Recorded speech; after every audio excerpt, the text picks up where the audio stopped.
1장 12절부터 21절까지 말씀입니다. 베드로후서 1장 12절부터 21절까지 말씀 우리 한 절씩 교독하고 마지막 절 21절은 함께 읽겠습니다. 그러므로 너희가 이것을 알고 이미 있는 진리에 서 있으나 내가 항상 너희에게 생각나게 하려 하노라.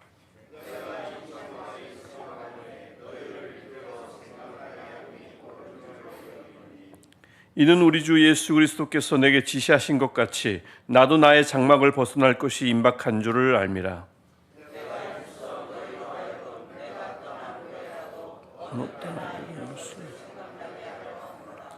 우리 주 예수 그리스도의 능력과 강림하심을 너에게 알게 한 것이 교묘히 만든 이야기를 따른 것이 아니요 우리는 그의 크신 위엄을 친히 본 자라.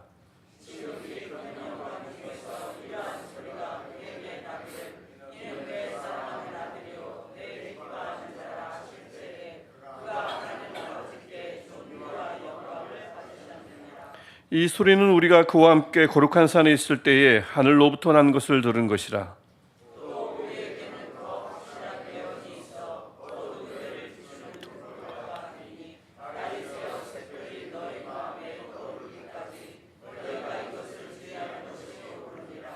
먼저 알 것은 성경의 모든 예언은 사사로이 풀 것이 아니니 예언은 언제든지 사람의 뜻으로 낸 것이 아니요 오직 성령의 감동하심을 받은 사람들이 하나님께 받아 말한 것입니다.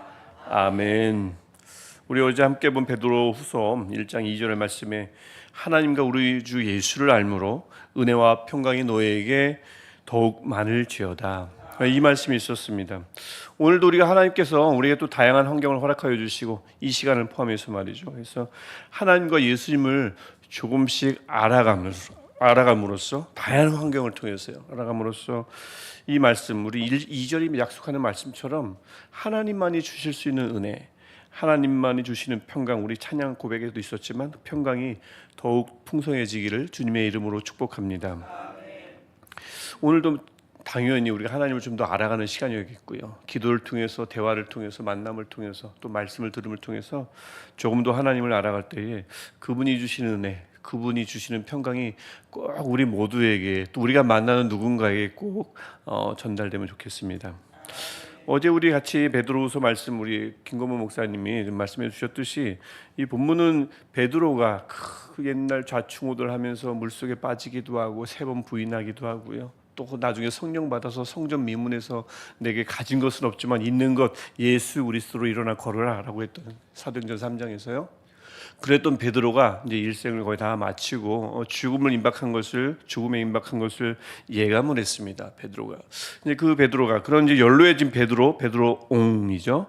베드로옹께서 꼭 하고 싶었던 말이 이제 베드로후서에 잘 담겨 있는데, 특별히 오늘 본문을 보니까 13절에 보니까 살아있는 동안, 즉 장막에 있는 동안, 이제 조금 있으면 죽음을 맞이하니까 아직 내 목숨이 붙어 있는 그 동안에 꼭 하고 싶었던 일이 있었습니다. 즉 교회가 꼭 이것을 했으면 좋겠다라는 것이 있었는데 3번이나 반복되는 표현이 있었습니다. 우리 함께 읽어봤지만 12절과 13절과 15절을 보면 생각나게 하고 싶었습니다. 교회가.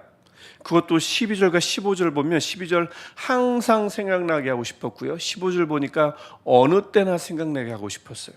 근데 이런 것이라고 합니다. 보통 우리가 살다 보면 생각나는 것이, 문득 생각나는 것이 있죠. 문득 사람이 생각나고 어떤 가르침이 생각나고요. 내가 받은 어떤 감정들, 많은 것들이 생각나기 마련입니다. 뭐 장소도 생각나기도 하고요. 근데 우리가 가만히 보면 항상 어느 때나 생각나는 것은 그렇게 많지 않아요. 정말 중요한 대상에 국한되어 있습니다. 늘 매일 생각나는 것은 다 국한되어 있어요. 어떤 건 이제 문득 지나다 보면 뭐 며칠 만에, 뭐 한 달 만에, 때로는 한참 잊고 있다가 몇 년 만에 뭐 생각나기도 하는데, 이 매일 생각나는 것은, 그것도 어느 때나 생각나는 것은 드물다. 하지만 분명히 있죠. 아주 정말 중요한 것들은 매일 생각나기 마련입니다. 베드로는 무엇을 그렇게 늘 생각나게, 교회로 하여금 늘 어느 때나 항상 생각나게 하고 싶었을까요? 12절을 보니까 이미 알고 이미 있는 진리라고 했습니다. 그래서 이 베드로가 지금까지 많은 복음을 전파했을 텐데 그때마다 교회에 강조했던 강조점이 있었을 거예요. 그러니까 이제 베드로가 욕심을 부려서 내가 수십 년 동안 말씀 나눴던 것, 선포했던 것 다 기억하고 매일 떠올려라, 그런 얘기는 아니겠지요. 그런 얘기는 아닐 겁니다. 물론 아주 한참 때, 젊을 때는 그런 요청을, 그런 요구를 할 수도 있겠지만 마지막 때가 되면 사람이 늘 지혜, 무슨 이제 그 연로하게 되면, 경륜이 쌓이면 더 좀 연륜이 이렇게 보이기도 하지만 아무래도 죽음을 맞이하게 되면 많은 것들은 다 가르쳐 주고 싶은 것이 아니라 정말 중요한 것을 딱 압축시켜서 전하고 싶어하는 심정이 있겠죠. 그래서 그런 심리가 있을 것 같은데 베드로도 아마 많은 것을 다 말하고자 하는 것이 아니라 이미 알고 이미 있는 진리는 12절에서 말하는, 그것은 우리 어제 보았던 3절부터 11절에 중요한 내용들일 겁니다. 1차적으로는 그럴 것입니다. 그래서 3절에 나오는 신기한 능력, 4절에 나오는 신성한 성품에 참여한다는 것, 그다음에 우리 5절부터 7절 보았죠. 믿음부터 사랑에 이르는 7가지 덕목들, 그다음에 11절, 이거 잘 지키면 영원한 나라에 들어가는 것이 넉넉하게 들어갈 것이다. 11절에서 약속하기도 했습니다. 이게 이제 어제 보았던 이 헬라어가 말하는 이것이라는 말은 보통 앞으로 내가 말할 것도 포함되지만 방금 내가 말한 것도 가리키는 지시대명사입니다. 우리말도 그렇긴 한데 특별히 헬라어가 앞과 뒤를 다 가리키고 싶을 때 이것이라고 얘기합니다. 방금 말한 것이거나 지금 말하고자 하는 것. 그래서 이것은 방금 말한 것, 즉 3절부터 11절에 말했던 그 말씀을 가리킨과 동시에 오늘 우리가 읽었던 본문에 나오는 중요한 것들을 베드로는 꼭 교회가 생각했으면 좋겠다라는 뜻이기도 합니다. 즉 오늘 우리가 읽었던 본문을 보면 16절에 나오는 이야기인데요, 하나님과 예수 그리스도의 능력, 특별히 우리 주 예수 그리스도의 능력과 강림하심, 이것이 교회가 매일 생각하고 어느 때나 생각했으면 하는 내용입니다. 능력은 우리가 잘 아는 능력이지만 강림하심은 재림을 말합니다. 다시 오심 말입니다. 이것이 교묘하게 꾸며낸 이야기가 아니라고 중간에서 강조를 하는 걸 보면, 역설을 하는 걸 보면 이런 주장이 능력이나 다시 오심, 이런 이 말씀들이 교묘하게 꾸며낸 신화와 같은 이야기라는 가르침이 교회 안팎에서 돌았던 것 같습니다. 교회 밖에서 이런 이야기가 있는 것은 이해가 가지요. 어차피 그 교회 밖에서는 예수님에 대한 관심이 없다 보니까 예수님의 능력이든 재림이든 무슨 상관이 있겠어요? 무슨 관심이 있었겠습니까? 그건 이해가 됩니다. 근데 교회 안에서도 주님의 능력과 주님의 재림이 꾸며낸 신화와 같다라는 가르침이 위협적이었다는 것은 잘 이해가 가지 않습니다. 굉장히 놀랍죠. 사뭇 놀랍습니다. 어떻게 교회 안에서 주님의 능력과 주님의 재림에 관한 가르침을 꾸며낸 이야기라고 이야기할 수 있었고 그것이 제법 위협적이었을까요? 근데 이것은 아마도 사람의 심리 때문이 아니었을까 싶습니다. 그리고 그 거짓 교사들이 그것을 교묘하게 이용한 것이 아닌가 싶습니다. 뭐냐면 주님의 능력에 대한 의심이 있었다, 불신이 있었다라는 것은 분명 교인들이, 또 그리스도인들이 주님의 능력에 대해서 배웠겠죠. 배우긴 배웠겠는데 많이 들었겠죠. 하지만 뭐예요? 그 능력이 정작 내 삶에서 일어나지 않거든요. 전혀 일어난 적이 없어요. 그러면 듣긴 듣고 배우긴 배웠는데 그 능력이 절실히 와닿지 않습니다. 다시 오신다고 배웠어요. 언젠간 다시 오신대요. 올라간 그대로 내려오신다. 많이 배웠을 겁니다. 그런데 수십 년이 벌써 지났어요. 수십 년이 지났는데 적어도 30년이 지났을 것 같아요. 다시 오실 기미가 보이질 않습니다. 혹시나 싶어서 기다리는 것도 하루 이틀이죠. 1년, 10년, 20년, 30년이 지나면 세대가 바뀌지 않습니까? 그러면 이게 재림을 배우긴 했지만 그게 잘 와닿질 않죠. 이게 실제 1세기 초대교회, 우리가 보통 돌아가자는 초대교회에 크게 잃었던 의심 중에 하나는 정말 오실 것인가 하는 겁니다. 파루시아 들어보셨습니까? 재림이라는 뜻입니다. 파루시아. 그래서 이 누가복음도 마찬가지지만 누가복음의 저작 동기 중에 하나가 지연된 파루시아입니다. 왜 도대체 오신다고 했던 예수님은 오시지 않는가? 그러니까 초대교회에 만연했고 그것을 대답하고 있는 복음서 중에 하나가 누가복음입니다. 다른 복음서 중에 특히 누가복음이 왜 다시 오시지 않는 것에 관한 이 말씀들을 중점적으로 이야기하고 있는데, 이 베드로서의 배경도 그렇게 했죠. 오신다고 했던 분이 오시질 않으니 수십 년이 지나니까 사람들은 잊거나 포기하거나 믿지 않거나 그랬던 것 같습니다. 이런 사람들의 속성을 잘 이용한 거짓 교사들이 그런 기적 사건이나 아니면 다시 오신다는 것들은 꾸며낸 이야기다, 뜬구름 잡는 이야기다 라고 가르쳤던 것 같습니다. 아니, 그게 사실이라면, 그 재림이나 능력이 사실이라면 왜 너의 삶은 그렇게 변하지 않는가? 왜 나아지는 게 하나도 없지? 라고 질문하면 대답할 게 없을걸요? 그래요. 어떤 분들은 능력을 경험하고 어떤 분들은 다시 오실 그 믿음이 조금 더 희미해지질 않는데, 나는 아무런 능력을 체험한 게 없고 삶은 변화가 없고 체험한 것이 없고 증거가 없으면 그런 속삭임에 솔깃하죠. 오실 거면 벌써 오셨어야죠. 이런 얘기가 들리면, 그렇죠. 가만히 보니까 우리 할머니도 그랬는데 우리 아버지도 그랬는데 아직까지 안 오세요. 그러면 그 말씀, 그 가르침에 대해서, 즉 거짓 가르침에 대해서 귀 기울일 수 있습니다.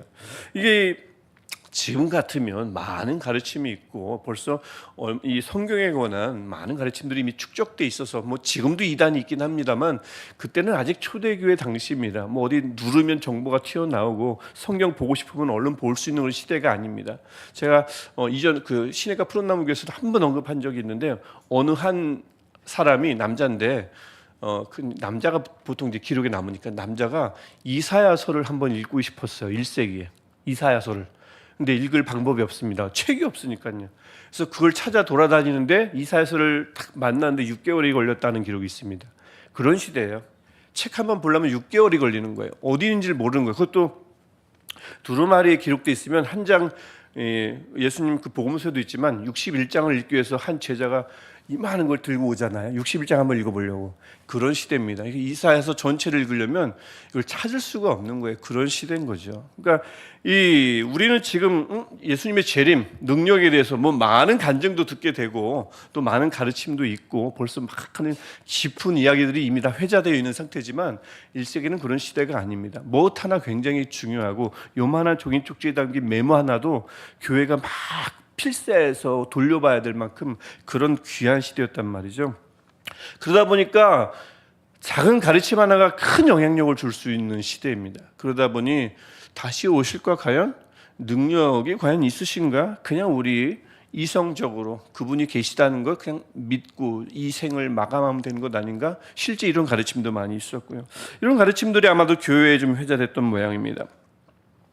그래서 이 베드로가 그것을 잘 알고 있겠죠. 물론 이 한참 사역할 때도 알고 있었겠지만 가만히 이제 삶을 마무리하면서 이것만큼은 내가 콕 짚어두고 죽어야겠다라는 생각을 베드로가 했습니다. 그래서 두 가지 증거를 대면서 예수님의 능력과 예수님의 재림이 왜 사실인지를 말씀합니다. 첫 번째 증거는 그가 16절 보면 똑똑히 보고 들은 것이 있다고 증언합니다. 16절 하반절에 우리는 그의 크신 위엄을 친히 본 자라라고 먼저 얘기하죠. 어디서 봤을까요?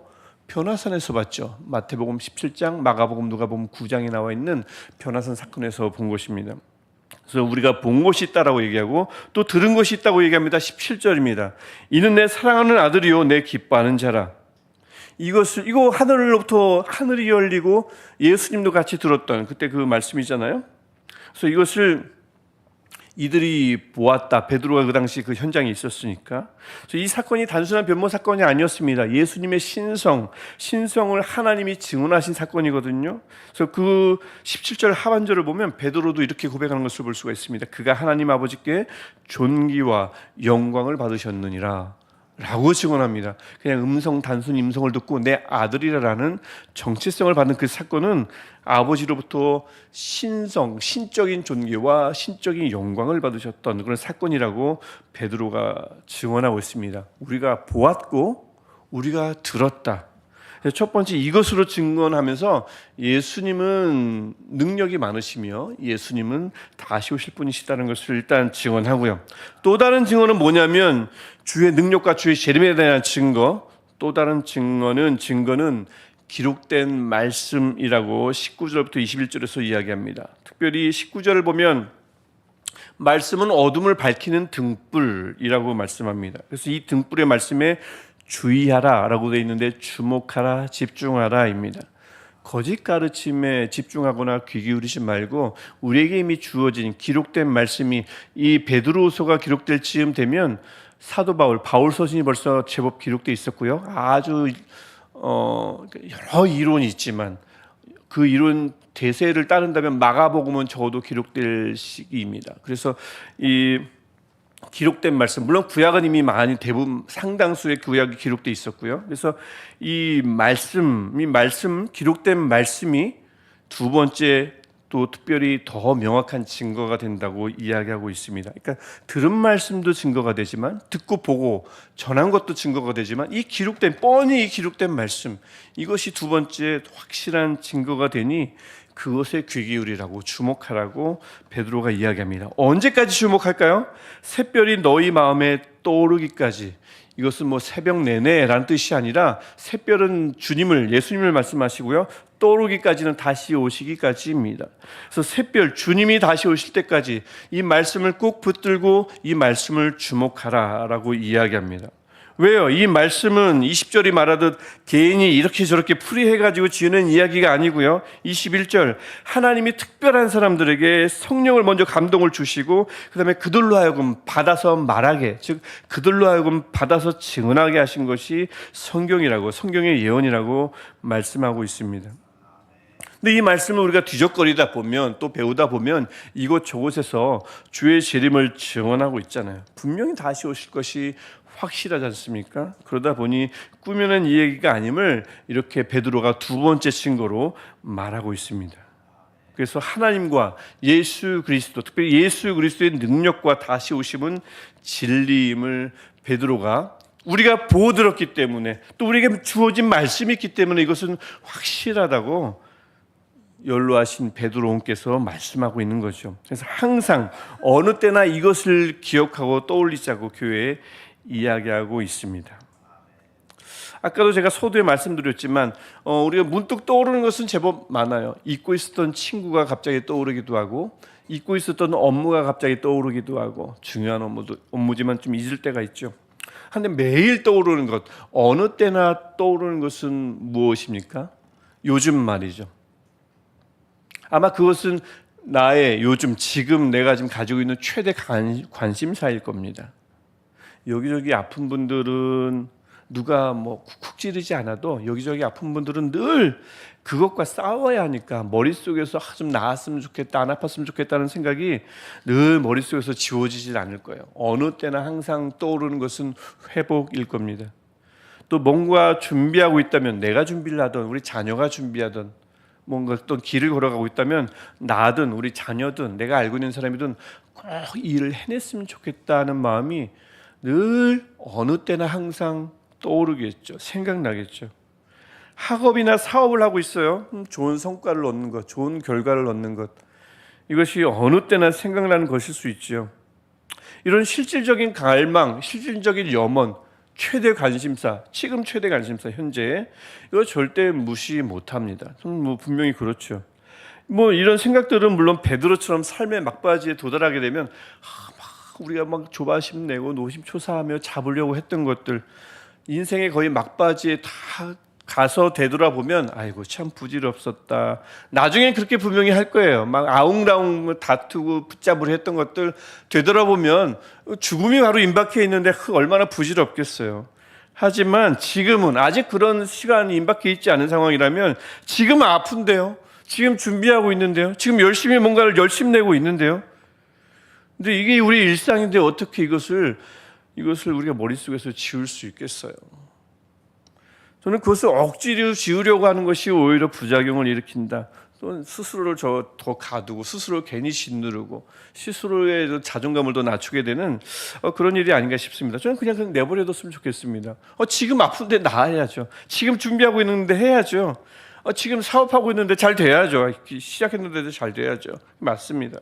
근데 그걸 억지로 지으려 하기보다는 대신 오늘 말씀처럼 좀 더 거시적이고 좀 더 영원하고 영적인 이런 생각으로 그런 자잘한 생각들, 나중에 말년이 되면 부질없다 생각할 만한 것들을 더 큰 걸로 덮으면 어떨까 싶습니다. 어떤 걸요? 어떤 생각이요? 하나님과 예수 그리스도는 능력이 많으신 분입니다. 우리 찬양 고백처럼 받은 증거 하나 없어도 이것만큼은 사실입니다. 하나님과 예수 그리스도는 능력이 많으신 분입니다. 우리를 내가 병이 낫지 않아도 내가 구원받았다는 것 이거 하나만 가만히 생각하더라도 그분은 능력이 많으신 분이에요. 두 번째, 하나님과 예수 그리스도는 반드시 다시 오십니다. 우리 이 생각이 항상 어느 때나 떠오르는 은혜를 충분히 누리시기를 축복합니다. 우리의 다른 모든 생각들, 좀처럼 지울 수 없는 생각들, 제가 언급했던 그런 생각들 있잖아요. 그런 생각들 지우려고 내가 왜 이러지? 너무 그러지 말고 그런 생각들을 주님은 능력이 많으십니다. 주님은 반드시 다시 오십니다. 이 두 가지로 덮어버리셨으면 좋겠어요. 그것에 이 다른 자잘한 생각들이 이 큰 생각들에 의해서 짓눌렸으면 좋겠습니다. 어떻게 하면 될까요? 그래서 이런 바람을 늘 아버지께 고해야죠. 주님, 우리도 베드로처럼 우리도 좀 보게 하시고 우리도 좀 듣게 하옵소서. 그래서 보고 들은 것을 통해서 너무 막 증거 없이 막 참으라고만 하지 말고 좀 보게도 하시고 듣게도 하셔서 베드로처럼 주의 능력과 다시 오심을 베드로처럼 확신하게 하시고 그것을 여전히 못 믿는 이들에게 증거하게 하옵소서. 이러면 좋겠습니다. 또 베드로처럼요, 말씀을 우리 인생의 등불로 삼아서, 때로는 어둡고 때로는 침침한 내 인생의 등불로 삼아서 말씀에 사로잡혀가는 우리가 되게 하옵소서. 언제까지요? 밝은 빛, 햇빛보다 더 밝은 빛, 샛별이신 주님께서 다시 오실 때까지 이 말씀을 등불로 삼아서 내 인생을 밝히며 살아가는 우리가 되게 하옵소서. 이 기도를 주님께 올린다면 우리의 생각, 가장 큰 덩어리, 이 큰 규모의 생각들, 주님은 능력이 많으십니다. 주님은 다시 오십니다. 이 생각들로 이 일상 속에서 떠오르는 모든 생각들을 누르며 승리하는 저와 여러분 되시기를 주님의 이름으로 축복합니다. 기도하겠습니다. 하나님, 베드로에게 주셨던 두 가지 생각, 주님의 능력이 많으십니다. 주님은 다시 오십니다. 이 생각들이 우리의 생각을 지배하게 하옵소서. 살다 보면 이런저런 고민이 많고 이런저런 생각에 빠지지만 때로는 생각하지 않을 것들이 떠오를 때도 있지만 주님, 이것 때문에 나 스스로를 짓누르는 우리가 아니라 더 큰 생각, 베드로에게 주셨던 생각이 우리에게 충만할 때에 주님이 주신 능력이 충만하는 것을 알게 하시고 고백하게 하시며 다시 오실 주님이 항상 어느 때나 내 머리를 지배하며 내 생각과 내 마음을 지배하는 우리 되게 하여 주옵소서. 하나님, 우리로 하여금 보기도 하고 듣게도 하시며 우리 주님 말씀을 꼭 붙들게 하셔서 이 말씀을 등불로 삼아 어둠을 밝히며 주님 오실 때까지 걸어가는 우리 모두 되게 하옵소서. 예수님의 이름으로 기도합니다. 아멘. 하늘에 계신 우리 아버지, 아버지의 이름을 거룩하게 하시며 아버지의 나라가 오게 하시며 아버지의 뜻이 하늘에서와 같이 땅에서도 이루어지게 하소서.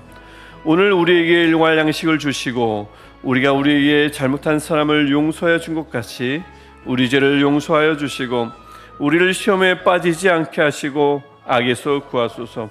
나라와 권능과 영광이 영원히 아버지의 것입니다. 아멘. 우리 능력이 많으신 주님, 다시 오실 주님을 향해서 우리 간절히 기도하시다가 집으로 자유롭게 돌아가시겠습니다.